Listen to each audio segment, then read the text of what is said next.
Hey everyone, it's Nicole and welcome back to my channel. So in today's video, we are talking about zero-based budgeting. So what is zero-based budgeting? In short, it is like budgeting on steroids. So I'll read you the actual definition. I can't memorize for anything. So according to Investopedia.com, a method of budgeting in which all expenses must be justified for every new period.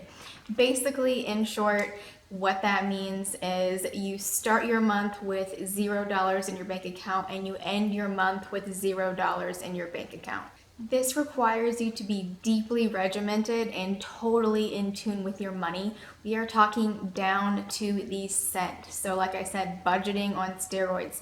If you are new to the whole budgeting system, I do not recommend zero-based budgeting just yet. I do have a budgeting where to start video that I will link in the description box below that you can try that out first. I recommend doing that for at least 90 days. And if you can handle budgeting on its own, then you can try this stricter version of budgeting, which is zero-based budgeting. So like I said, you have to be deeply in tune with all of your financials to be able to pull off zero-based budgeting.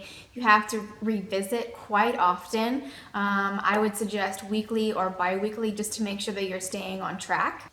I personally do use zero-based budgeting and I absolutely love it. There are a couple ways that you can do it. I'm going to go over the most popular versions that people use to do it, and then I'm going to go over mine. It's a little bit less orthodox, I think, but it works for me. So that's kind of how this budgeting stuff works too.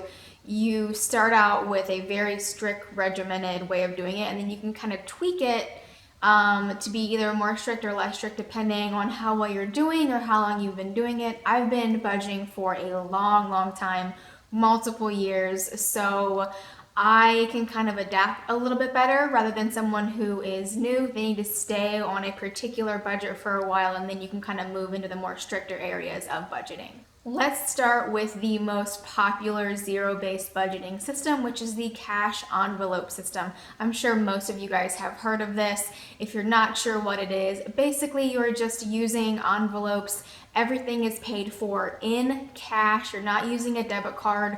You're not using anything out of your bank accounts. Everything is in a cash envelope. While this does seem kind of old school, it really is the best way to get back in tune with your money and to see where it's going. So if you are spending cash, it is a lot harder to physically give up that cash than it would be to use a credit card or to, have withdrawals coming out of your bank account. So it really is emotionally harder for you to physically give up that cash. A lot of people do use this method. I know people that personally use it.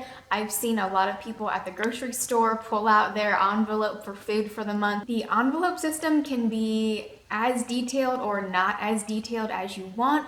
The more detail you have, the less likely you are to overspend in any certain area. So basically you have a lot of envelopes. There's no other way to put it. So you have an envelope. On one you would write mortgage, on one you would write electricity, food, kids, entertainment, trash, and you would have an allotted amount in each of those things. So if you know that your trash bill every month is $12.10, you would physically put $12.10 into that envelope. And when it came time to pay that bill, you'd send that in there and you would mail it away. Not in the same envelope, obviously, but so you tend to keep your envelopes, that way you're recycling.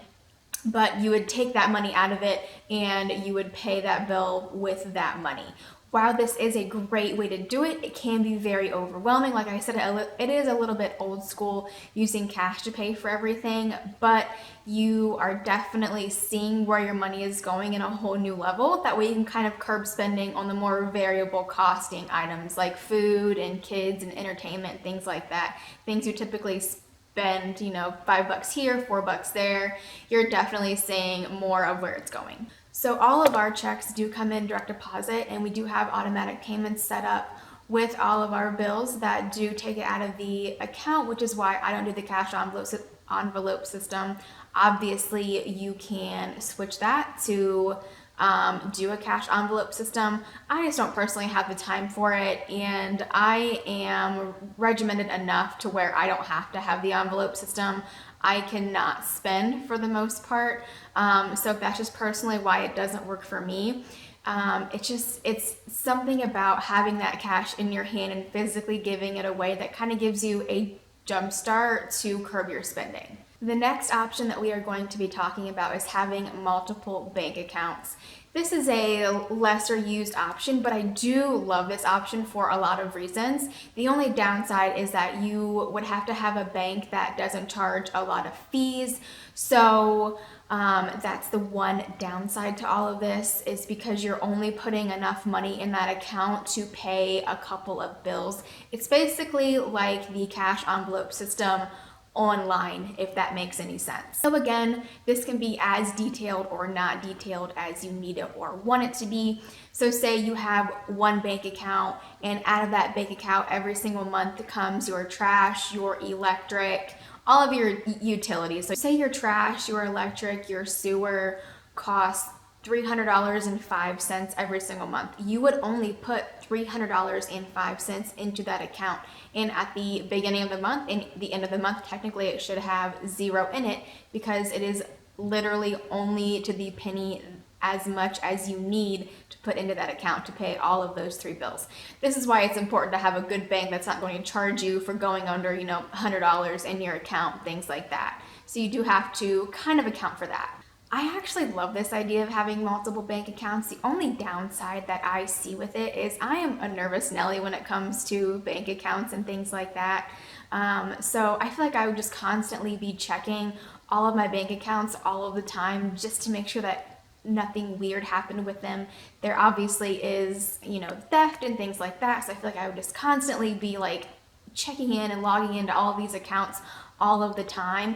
Even though I'm only putting that much money in there, I just feel like something could go wrong and I would end up paying overage fees and things like that. So that's personally why I don't do that one, but I really love this idea, and I feel like it's easier to transfer money kind of in between different accounts and doing it that way than the cash envelope system, just because we are more of like an online world and it's so much easier to pay bills online and things like that. That's just kind of who I am as a person and why I personally don't use that. So option 3 is my personal favorite. It's actually the best of both worlds with the multiple online accounts as well as the cash envelope system. So basically what you're going to want to do is you'll have one account and you'll also have some cash envelopes. So all of your fixed spending, so the things that are the same every single month. So the things that you have every single month, mortgage payment, your car payment, all of those things are in one account. And then all of your variable spending, whether that be, food, travel, kids, entertainment, all of those are in the envelope system. That way you are keeping track, even though it's two different ways, it's easier to keep track of one bank account in 2 or 3 envelopes, to me anyway, rather than having 4 or 5 bank accounts or like 7 or 8 envelopes. So you are paying bills automatically online, but then the things that are more variable costs, you are using an envelope system for that. So it's easier to keep track that way. So we're starting with 0 and we're ending with 0. That's the whole plan of zero-based budgeting, obviously, but we're not really talking about what's happening with that extra money that you have left over. So if you're putting money to this sent into this account or into this cash envelope, you're going to have money left over. You should have money left over. That's why we're budgeting. That's why we're doing all of this, regardless of how much money it is, whether it's $20 or $1,000.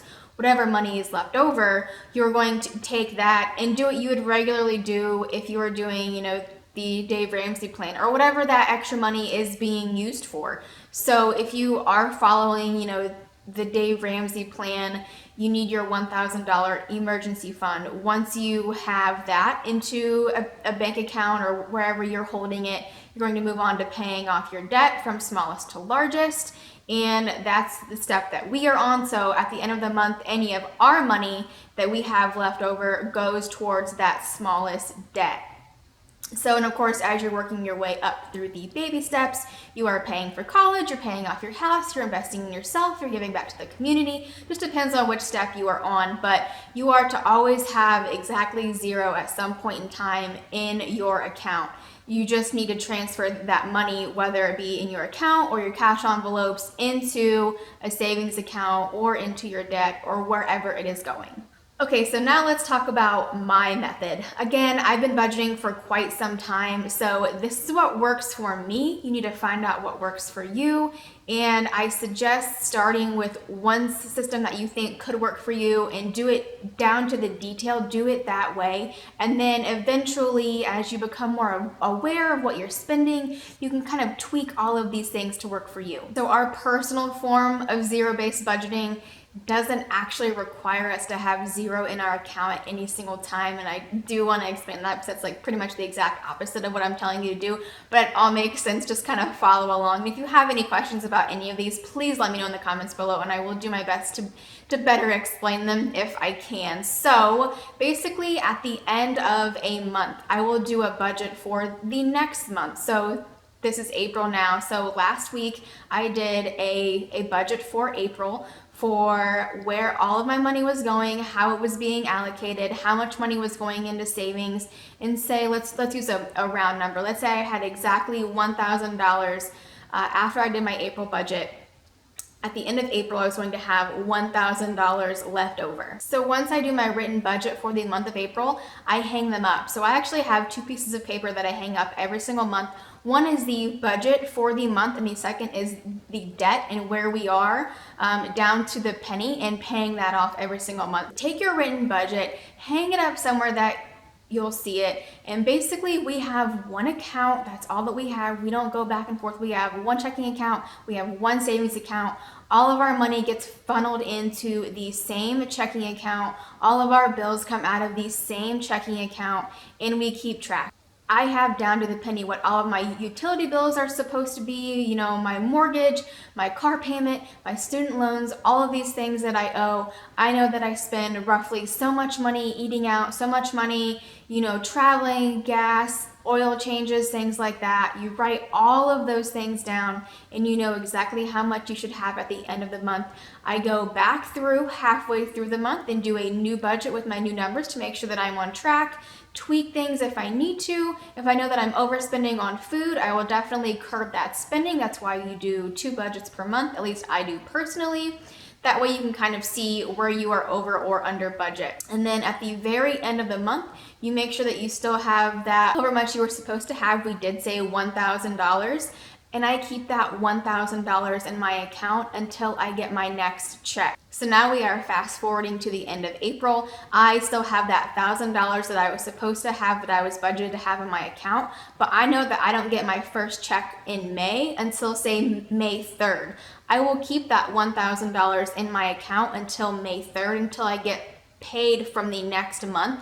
That way, if there's anything that needs to come out, like say like my cell phone bill, I know comes out on the 2nd of every single month, I'm not going to go in the negative waiting for my next paycheck on the 3rd. I will just wait and move that $1,000 after I get my first paycheck in May. I hope that makes sense to you guys, but that's just kind of what works for me. That way I'm not ever worried about overdrawing my account.